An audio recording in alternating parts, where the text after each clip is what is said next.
What is up, everybody? It's Animac here for AnimeUproar, and today I will be delving deep into the new arc in Black Clover, the Magic War arc, which will pit Megicula, the Strongest Demon, and the Demon Kingdom of Spade against the Clover and Heart Kingdoms. The time skip is here. Our heroes, including Asta in particular, have trained hard and become stronger, and the dark nature of the Spade Kingdom's magic is slowly being revealed.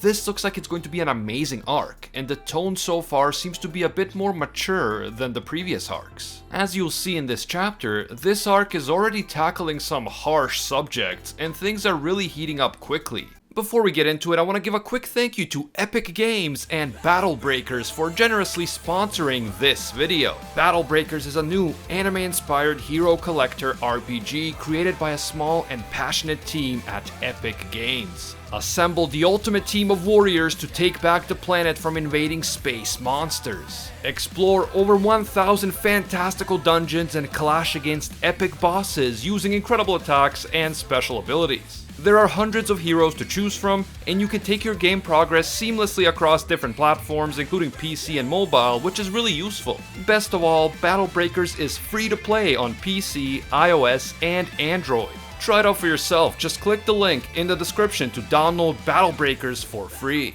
The game is a lot of fun, the theme music is so catchy that I've been singing it all day, and it's free to play, so it doesn't cost you anything to join in on the action. Just click that link in the description and enjoy. Heads up, I will be talking about the latest developments in the Black Clover story, so naturally there will be manga spoilers in this video. With that said, please proceed with caution, you have been warned. Chapter 229 starts off in the border area between two countries, inside the Grand Magic Zone. A massive moving castle powered by strange magic is making its way through the stormy, windswept landscape. The moving castle is a mobile fortress designed specifically for crossing turbulent magical spaces such as the Grand Magic Zone. And it is clear that the people who are controlling this fortress are mages of the Spade Kingdom. It seems that my speculation from the previous video turned out to be correct, since the Spade mages, and probably Megicula the Demon, who appears to be their leader, are using the mana of other people in order to make themselves stronger. Life force is the greatest source of mana, and the Spade Kingdom has learned how to drain this life force directly from other human beings, and from the lower tier citizens of their own kingdom in particular.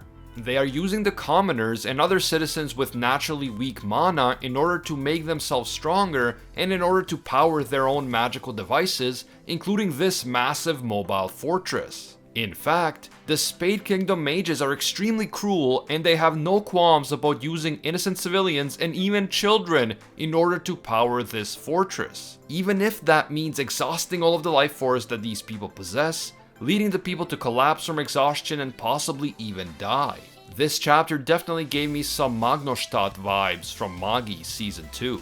The water spirit Undine is able to track the mobile fortress using her water-based magic, and Beaver Girl reveals that over the course of the past 6 months, the Spade Kingdom has expanded rapidly. They have taken over almost all of the Diamond Kingdom and large chunks of the neutral territory as well, and they are now beginning to advance towards the Heart and Clover Kingdoms. Beaver Girl confirms that the Spade Kingdom mages are using low-tier citizens of their own society as objects and draining their life force in order to push through the Grand Magic Zone. As a commoner from the Forsaken Realm and as someone who cares deeply about social fairness and equality, Asta is outraged by this and he flies off as soon as he learns the truth. Gaia notes that the Heart Kingdom mages have always considered their strong affinity to the mana of nature to be their greatest asset. But in these past few months, they have been able to witness something unprecedented. A person with no mana whatsoever, Asta, has apparently been able to become extremely powerful through training and hard work. Beaver Girl is also impressed by Asta's abilities. His demon powers are definitely unique, and that is why he is classified as Dark Tier. But he is also a lot more than that. He is incredibly brave, hardworking, and he refuses to give up no matter what. All of these things combined allow Asta to keep getting so much stronger so quickly. So, Asta is apparently on his way to the mobile fortress of the Spade Kingdom, but he hasn't arrived yet.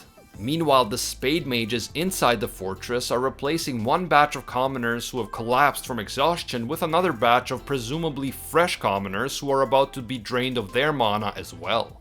A young commoner woman begs the mages not to take a little girl, presumably her sister or daughter, but the Spade mage who appears to be in charge merely laughs. He grabs the young woman's face and he tells her that she must learn some respect, since she is a low-tier commoner and he is an officer of the army. He says that people like them, who don't have high levels of mana, don't possess any proper attack magic, and this makes them useless as far as the army is concerned. And the only thing that they are good for is powering the army's transportation devices with their life force.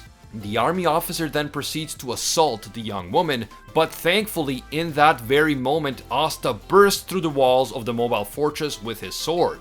And it looks like he has found a way to fly with his sword without using the Black Asta form.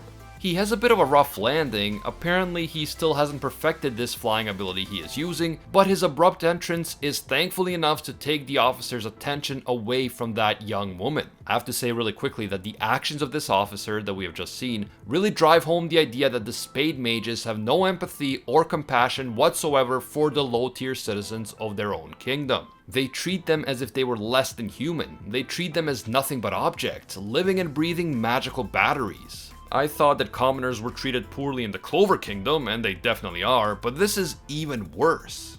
These Spade mages really are the lowest of the low. They have no sense of humanity and no sense of kindness for their fellow man. If Megicula's special ability really is draining the magic of others, and if he really is the leader of the Spade Kingdom, then it is likely that he has deliberately fostered this type of behavior among the Spade Kingdom's mages. After all, the more culturally and socially acceptable it becomes for stronger mages to use weaker citizens as nothing more than walking, talking power sources, the easier it becomes for Megicula to take advantage of these people in order to increase his own power. Asta then rises to his feet, and he is actually able to summon his sword back into his hand by calling out to it. Not only is this pretty cool, but it shows that Asta has drastically improved his control of anti-magic in these last few months. He is also wearing the Black Bull's robes, but no undershirt, and he looks even more buff than he used to look before the time skip. Clearly the intense training that he has undergone over the past 6 months, the training that impressed both Beaver Girl and Gaia, has also had a significant impact on his physical stature.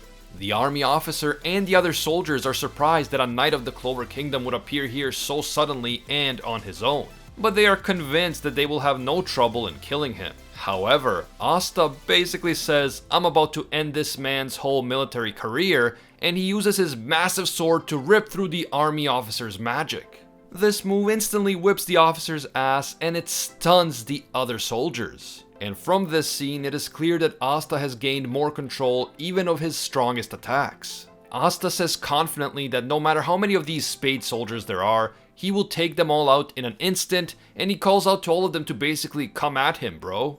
I mean, Asta might not even have to use his sword at this point, he could just hypnotize the soldiers with his chiseled abs. At the very end of the chapter, we see the orphanage back at Hage village. Sister Lily opens the door, and when she steps outside, she sees the collapsed body of a man. This man, whom Sister Lily does not recognize, calls out to Yuno. And according to some translations, he says Master Yuno.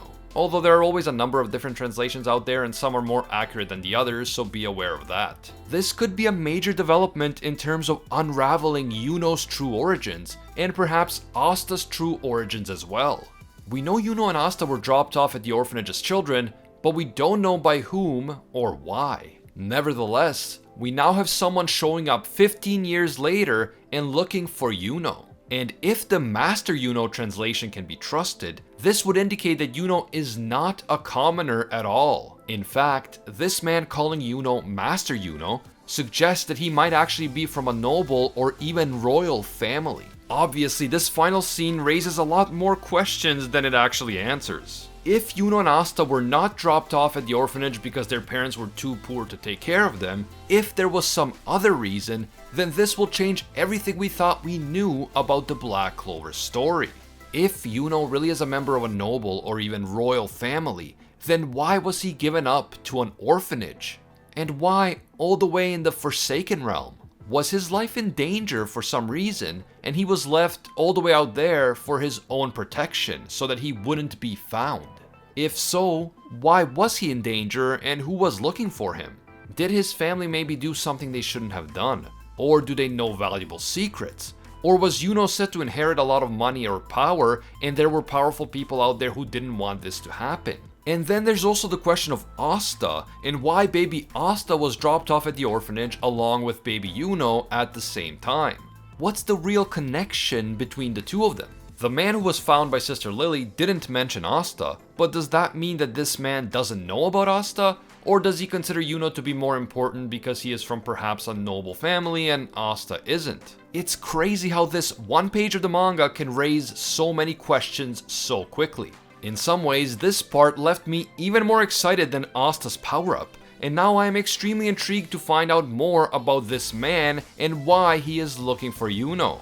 Also, if Yuno and Asta do have a secret past, hidden origins, what is this past? There are just so many questions, but I guess that's the beauty of a good manga. They just keep you wanting more every single week. Let me know what you guys think. What are your thoughts on the Spade Kingdom soldiers? And what are your thoughts on Asta's new power-up? Finally, what do you think of the collapsed man at the end who is asking for Yuno? Definitely share your theories about the secret origins of Yuno and Asta down in the comments below.